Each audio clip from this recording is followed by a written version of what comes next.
ሄዱ ይላል። በመሄድ ውስጥ ዋጋ መክፈላል። ማየት በራሱ መሄድ ያስፈልገዋል። ብዙ ሰው አይቷል ግን መሄድ አይፈልግም። መሄድ ውስጥ መድከም አለ፣ መሄድ ውስጥ ተራራ አለ፣ መሄድ ውስጥ ቁልቁለት አለ፣ መሄድ ውስጥ ብዙ ቻሌንጅ የሆነ ነገር አለ። ዛሬ በጌታ በኢየሱስም ያሳያችሁን ለመውረስ መሄድ ይሆንላችሁ።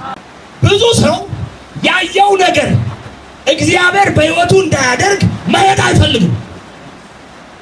ቁጭ ብሎ እንዲሆን ነው የሚፈልገው። አብረው እያዘገሙ እየሄዱ አይገርም?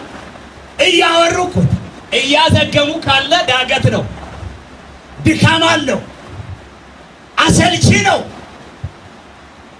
ደግሞ ቆይ እንደ ኢትዮጵያዊ ከሆነ እኮ ሶስቴ እኮ ዋሽቶ እኮ አስቆርፎታል። እንዴት እግዚአብሔር ሰው ይዋሸኛል? እኔ እሱን ቅባቱን ብዬ እሱን ብዬ ተከትየው አስቆርፎኝ እንደዚህ እኔን ዋሽቶኝ ምናምን ብሎ ዳር አልቆም። ያየኸውን ለማግኘት የምትሄደው እርምጃ ውስጥ ነው እግዚአብሔር ያየልህን የምታገኘው እንጂ ቁጭ ብለህ አይደል። ማየት መሄድ አለ። አምነህ ነው የምትሄደው። ያየኸውን ነገር ያሳየህን ነገር ለመድረስ መሄድ አለ። መሄድ ከሌለ መድረስ የለም። አንዳንድ ሰው በጸሎት አሄድም፣ በእግዚአብሔር ቃል አሄድም፣ ለእግዚአብሔር ጊዜ በመስጠት አሄድም፣ ግን ማየት ይፈልጋል። የተዋችሁለት ፕሮግራም አሜን ብላችሁ እኔ አገለግላል፣ እኔ እኖርላል፣ እኔ ያንተ ነኝ፣ በቃ ሌላ አልፈልግም፣ ለአንተ ዘመኔን ሰጥቻለሁ ብላችሁ መጥታችሁ ካልሄዳችሁ የታየላችሁ ቦታ አትደርሱም። አየህ፣ መጥቶ ብቻ እዚህ መሆን። አንዳንድ ሰው ከዛ መጥቶ ቸርች መምጣቱ ብቻ በቂውን ይመስለዋል። በቂ አይደለም። እውነቴን ነው ማለት በቂ አይደለም። ሰምታችኋል? ከአንዴም ሁለት ጊዜ ቸርች ያላመኑ ሰዎች መጥተው እንደዚህ አሉ፣ እኔ የምፈልገው እዚህ ቤት ቢሰራውን እግዚአብሔር ነው እና ልጆቼ ይፈታሉ። አምናለሁ እዚህ ቤት እግዚአብሔር አለ። አንቺ ጌታን ተቀበይ። አይን አልቀበልም፣ ግን እዚህ ቤት ያለው ልጆቼን ይፈታል። አየህ፣ እዚህ መጥተህ ብቻ መቀመጥ ከዚህ ሴትዮ የሚለይ ምንም ነገር የለም። ዛሬ በኢየሱስም የሚያስኬድ ጸጋ ይግባብህ። አሜን። መንቀሳቀስን ጀምር በኢየሱስ። ይሁን መንፈሳዊ ነገር መሄድ አለበት፣ መንቀሳቀስ አለበት። ከአምና ዘንድሮ የሆነ ለውጥ መታየት አለበት በጌታ በኢየሱስ። ቤት ሶፋ ለመቀየር ብቻ አይደለም ማሰብ ያለበት፣ ቲቪ ለመቀየር ብቻ አይደለም፣ ቤትን ኤልሼፕ አድርገህ ከዛ ግራውንድ ፕላስ1 ለማድረግ ብቻ አይደለም ማሰብ። መንፈሳዊ ነገር መንቀሳቀስ አለበት። ያሳየህ ነገር ወደ ህይወት እንዲሆን መሄድ ግዴታ። ቁጭ ብለን የሆነ ነገር ምንም የለም። ዘንድሮ ወገረንን ትንቢት ቁጭ ብለን ነው የምንጠብቀው። ወንድም እንደዛ ብሎ ነገር የለም። እስኪ አስቡት፣ ይሄ ሰው ሁሉን ትቶ መጥቶ ይኸውላችሁ ስራውን ጥሎ መጥቶ የነበረውን ነገር ሁሉ እሺ ብሎ መጥቶ ዋጋ ከፍሎ አሁን እንደገና ሂድ ሲባል አይከብድም? እውነት እኮ እኛ ራሱ ጌታን ብለን ያልተው ነው የለም። ሁሉን ትተን መጥተናል። አንዳንዱ ዘመዶቹን ትቷል፣ አንዳንዱ ቤተሰቡን ትቷል፣ አንዳንዱ ስራውን ትቷል፣ አንዳንዱ አመጾን ትቷል፣ አንዳንዱ እንትኑን ትቷል። በቃ ትቷል፣ ትቶ መጥቷል። ግን ያየው እግዚአብሔር ያሳየው ነገር በህይወቱ እንዳይሄድ መሄድ አይፈልግም። ምቾቱ ጋር ቆሞ ነው መጠበቅ የሚፈልገው። ዛሬ እግዚአብሔር ከምቾቶቻችን ዞን በኢየሱስም ያወጣል፣ ያንቀሳቀሰናል።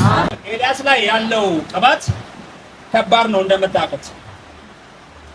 ሰማይ ይቆልፍ ነው፣ እሳትም ያወርድ። ኤልያስ ላይ ስላለው ቅባት ሁላችሁ ታውቃላችሁ። ምንም ቢለው ይሆናል። ስለዚህ እንደዚህ አለ፣ እኔ ካንተ መለምነዋ ገንዘብ አይደለም፣ ንግስና አይደለም፣ ሁሉን አይደለም። ያን ሁሉ ሀብት ትቼ የመጣሁት ዛሬ ገንዘብ ልጠይቅ አይደለም። ቤተሰቦቼን ሁሉ ትቼ የመጣሁት ዓላማ ቀይሬ የመጣሁት ዛሬ ያን ዓላማ በተሻለ እንድታስፈጽምልኝ አይደለም። ሁሉ ነገር መስዋዕት አድርጌ ስመጣ የተከተልኩ 12ቱን ጥማት 24 እንድታደርግልኝ አይደለም። በዚህ አጋጣሚ ነገርኳችሁ። አንዱ ሁለት እንዲሆን የመጣችሁ ሰዎች ጌታ ከእናንተ ጋር ይሁን። በቃ ሰላም ይብዛላት። የእግዚአብሔር ጸጋ ይስጥ። ሰው ሀብታም ለመሆን እኮ ጴንጤ እየሆነበት ያለ ዘመን 35 ሚሊዮን ይሆን ነው። እነዚህም ተደምረው ቤልቲ አዳራሽ ላይ ገንዘብ ይፈሳል፣ ገንዘብ ይፈልቃል ሲባል ብዙ ሰው ገብቷል ወደ አዳራሹ። ጌታ ይወቀው አይወቀው ራሱ መድኃኒዓለም ይወቅ። ሁሉ ሐሳብ እየቀየርክ የምትሄድ ከሆነ ከታየላ አደርስም። ስለዚህ እንደዚህ አሉ። ትላንትን ላሻሽል አይደለም የተከተልኩ እና ሲባል አንተ ውስጥ ያለውን መንፈስ እጥፍ መካፈል ፈልግ። በኢየሱስም ይሄ መንፈስ ያገኛችሁ። ለምሳሌ ኤልሳን የጠራው ኤልያስ አይደለም። እንደው ሲያየው ቆንጆ ስለሆነ አቋሙ ጥሩ ስለሆነ ቸርች ውስጥ ቢገባ በጣም ቢሰራ ሰው ስለሆነ እንደው በቃ በጣም ትጉ ሰው ስለሆነ ኤልያስ አልጠራውም። ያ ማለት ምን እንደሆነ ታውቃላችሁ? እኔ ካንተ አልፈልግም ማለት አንተ ውስጥ ካለው ከጠራኝ መንፈስ ነው የምፈልገው። እኔ ናካለኝ መንፈስ ነው የምፈልገው። ካስጣለኝ መንፈስ ነው የምፈልገው። ሃሌሉያ! ያ መንፈስ ደግሞ የእግዚአብሔር መንፈስ ነው። የጠራኝ በሉ እስኪ። ሰው አይደለም፣ እግዚአብሔር ነው። ጉዳይ ከእግዚአብሔር ነው በሉ።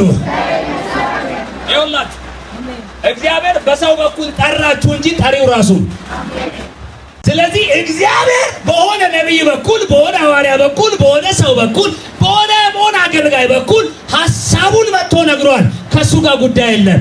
ጉዳይ ከጠራ መንፈስ ጋር ከጠራ እግዚአብሔር ጋር ነው። አየህ ሰውየው በጣም የሚያይ ሰው፣ በነገራችን ላይ የሚያይ ሰው ከሰው ጋር ጊዜ አባክን ከሰው ጋር ጊዜ አባካ በሰው በኩል የነገረንን መንፈስ ሳይሆን የነገረንን ሰውዬ ስለምናይ ነው ነገር የሚዘገየው።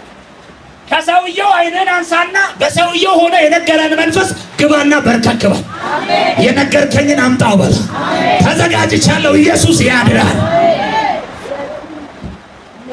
ያ ማለት አንተ ውስጥ ያለውን እጥፍ መንፈስ ማለት እኔን ያስጣለኝ እሱ ነው። የመረጠኝ እሱ ነው። ኃያላን እያሉ እኔን ና ያለኝ እሱ ነው። ታገለግለኛለህ ያለኝ እሱ ነው። ለአንተም አቅም የሆነ ዝና የሆነ ብቃት የሆነ እሱ ነው እና ያንተን ያህል አይደለም ማለት አንተ ውስጥ ያለውን እጥፍ።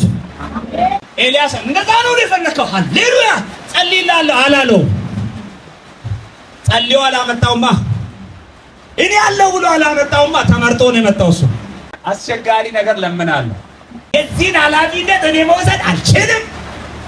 ብር ብትል ችግር የለም፣ ስልጣን ብትል ችግር የለም፣ ይህ ብትል ችግር የለም። እኔ ውስጥ ያለው ቅባት ይሰራዋል። ግን ይሄንን አስቸጋሪ ነገር አይቀርም።